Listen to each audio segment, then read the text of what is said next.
કેમ છો મિત્રો? આજના વિડીયોમાં આપણે રિવ્યૂ કરશું સુરક્ષા ડાયગ્નોસ્ટિકના આઈપીઓનું, જે આજથી એટલે કે 29 નવેમ્બરથી ચાલુ થવાનો છે અને 3 ડિસેમ્બર સુધી ઓપન રહેશે. તો મિત્રો, સૌથી પહેલાં આપણે આનું ગ્રે માર્કેટ પ્રીમિયમ જાણશું, એટલે કે એક અંદાજો જાણશું. ત્યાર પછી આપણે આની કંપની કયા સેક્ટરમાં છે, શું કામ કરે છે અને આવનાર ભવિષ્ય કેવું રહી શકે છે તે જાણશું.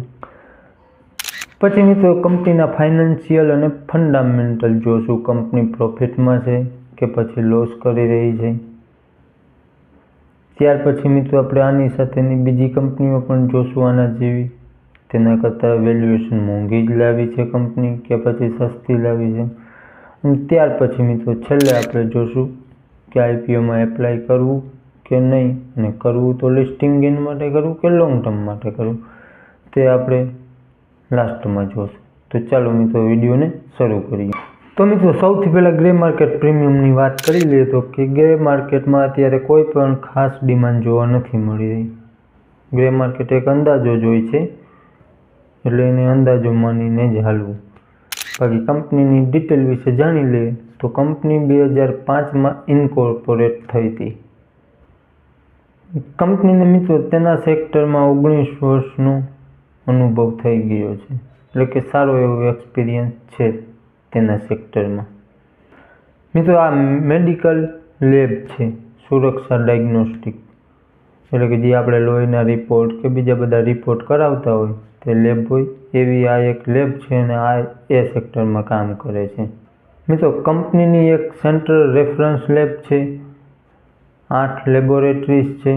મિત્રો, કંપનીની એક સેન્ટ્રલ લેબ છે, 8 સેટેલાઇટ લેબોરેટરીઝ છે અને 215 કસ્ટમર ટચ પોઈન્ટ છે.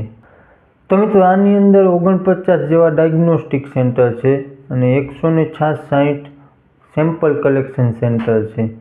અને આ આંકડા મિત્રો 30 જૂન 2024 સુધીના છે. તો મિત્રો, આ કંપની મુખ્ય રૂપથી 4 રાજ્યોમાં ફેલાયેલ છે: બિહાર, વેસ્ટ બંગાળ, આસામ અને મેઘાલય. આ 4 રાજ્યોમાં કંપનીનું મુખ્ય રૂપથી કામ છે. મિત્રો, કંપની પાસે 120 પોલીક્લિનિક છે, જેમાં 750 ડોક્ટરો સર્વિસ આપે છે. આ બધું જ મિત્રો આરએચપીમાં લખ્યું છે, તે હું તમને જણાવું છું. તો હવે મિત્રો, કંપનીના ફાઇનાન્શિયલ વિશે વાત કરીએ તો કંપનીના ફાઇનાન્શિયલ 2022થી 2024 સુધીના આપવામાં આવ્યા છે. તો મિત્રો, કંપનીના એસેટ 275 કરોડથી 314 કરોડ પહોંચ્યા છે 30 જૂન સુધીમાં. તો મિત્રો, રેવન્યુની અંદર ઘણા ઉતાર ચઢાવ જોવા મળ્યા છે. 2022ની અંદર 225 કરોડ હતું, જે ઘટીને 2023માં 193 કરોડ પહોંચી ગયું. ત્યાર પછી મિત્રો 2024માં ફરી પાછું રેવન્યુમાં વધારો જોવા મળ્યો, 222 કરોડ રૂપિયા પાછું પણ રેવન્યુ પહોંચી ગયું. એવું બની શકે કે મિત્રો 2022માં કોરોનાના કારણે રેવન્યુમાં વધારે ગ્રોથ જોવા મળી હોય, ત્યાર પછી 2023માં ડાઉનફોલ જોવા મળ્યું હોય અને 2024માં ફરી પાછી રિકવરી પણ જોવા મળી હોય. તો મિત્રો, પ્રોફિટ આફ્ટર ટેક્સની વાત કરીએ તો તેમાં પણ ઘણા ઉતાર ચઢાવ જોવા મળ્યા. 2022માં કંપનીનો પ્રોફિટ 20 કરોડ જેવો હતો, જે ઘટીને 2023માં 6 કરોડ સુધી પહોંચી ગયો. ત્યાર પછી ફરી પાછો 2024માં કંપનીનો પ્રોફિટ 23 કરોડ સુધી પહોંચી ગયો. બાકી મિત્રો, નેટવર્થમાં સારી ગ્રોથ જોવા મળી છે. હાથ ઉપર રોકડમાં પણ સારી ગ્રોથ જોવા મળી છે. પછી વાત કરીએ તો કંપનીનું દેણું, તો કે દેણું દર વર્ષે કંપનીનું ઘટતું જાય છે.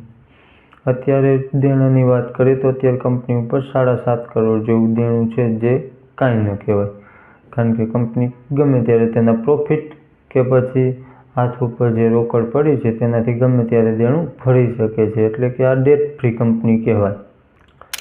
બાકી મિત્રો, આરઓઈ 14% જેવી છે, આરઓસી 21% જેવી છે, જે મિનિમમ 15% હોવી જોઈએ તેની આજુબાજુ જોવા મળી રહી છે, એટલે સારું છે.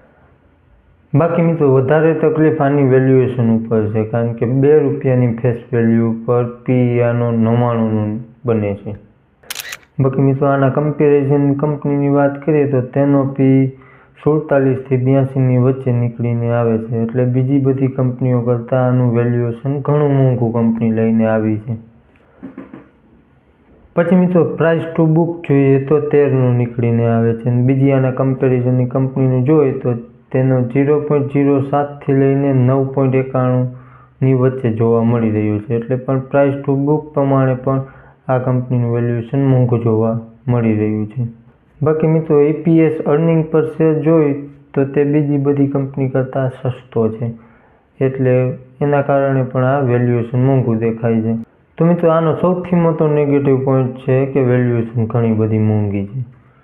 ત્યાર પછી મિત્રો IPOની ડિટેલની વાત કરીએ તો આજે 29 નવેમ્બરથી IPO ઓપન થશે 3 ડિસેમ્બર સુધી. IPOની ₹2ની ફેસ વેલ્યુ પર પ્રાઇસ બેન્ડ 420થી 441ની વચ્ચે આપવામાં આવ્યું છે. બાકી મિત્રો 34 શેરનો એક લોટ છે. ઇસ્યુ સાઇઝની વાત કરીએ તો 846 કરોડનો ઇસ્યુ સાઇઝ છે અને પૂરેપૂરો OFS છે, એટલે કે ઓફર ફોર સેલ. આ એક થોડોક પણ આ નેગેટિવ કહેવાય.